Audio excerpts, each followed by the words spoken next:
Good morning, dear students.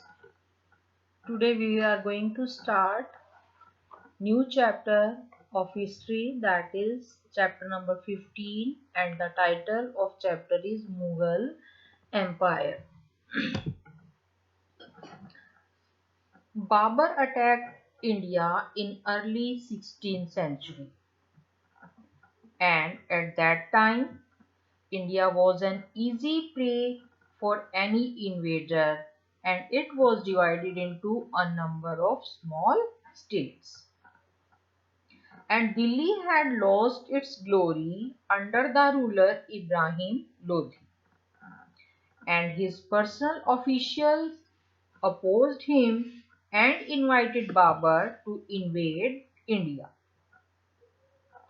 And the situation in Punjab, Bengal, Malwa, Gujarat, Kashmir, etc. was very bad.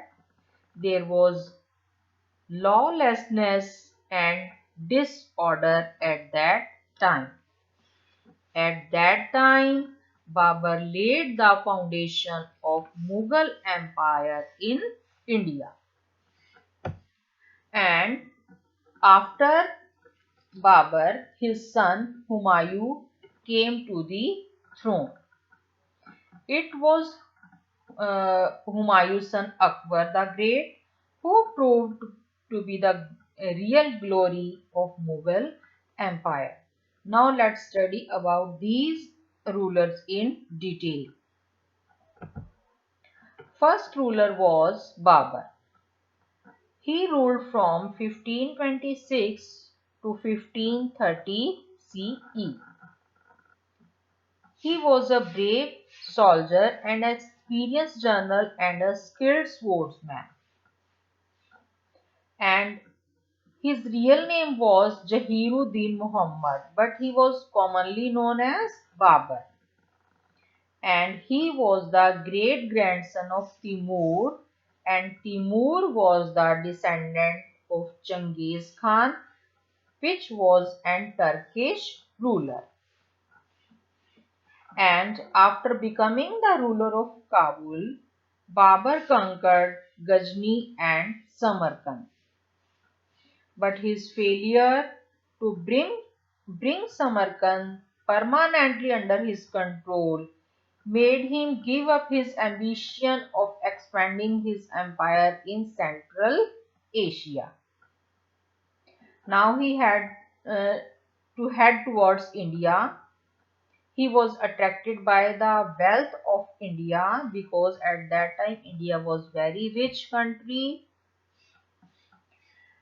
Babur became the ruler of Hindustan by defeating the army of Ibrahim Lodi in first battle of Panipat in 1526. And Babur's victory ended the power of Afghans and boosted his economic security and influence. And Babur started distributing his wealth to buy the confidence of the public because most of the public at that time opposed him, and in order to have complete control over North India, Babur had to defeat Rajputs also. So, two sides, that is Mughals and Rajputs, met at a fierce battle of Khanwa where Rana Sanga was defeated. This defeat ended the power of Rajputs, and Babur was not only a great military commander, he was a learned scholar also. He wrote Baburnama, or you can say Tujhke Babri in Turkish language, and this book includes important events related to the life of King Babur. Next ruler was Humayun, who ruled from 1530 to 1540 CE and then 1555 to 1556 CE. Nasiruddin Muhammad Humayun, which was the eldest son of Babur, he faced many difficulties to retain the Mughal Empire in India. He was commonly known as Humayun only, but his real name was Nasiruddin Muhammad Humayun. Which difficulties did he face? He had gifted separate provinces to his other three sons. The army was a combination of people from different countries and language groups. And third difficulty faced by Humayun was that he had inherited an empty treasury and he had to face opposition from his brothers, relatives, Rajputs, etc. And uh, he multiplied some of his problem himself with his own follies. He was addicted to opium and he also lacked military ability.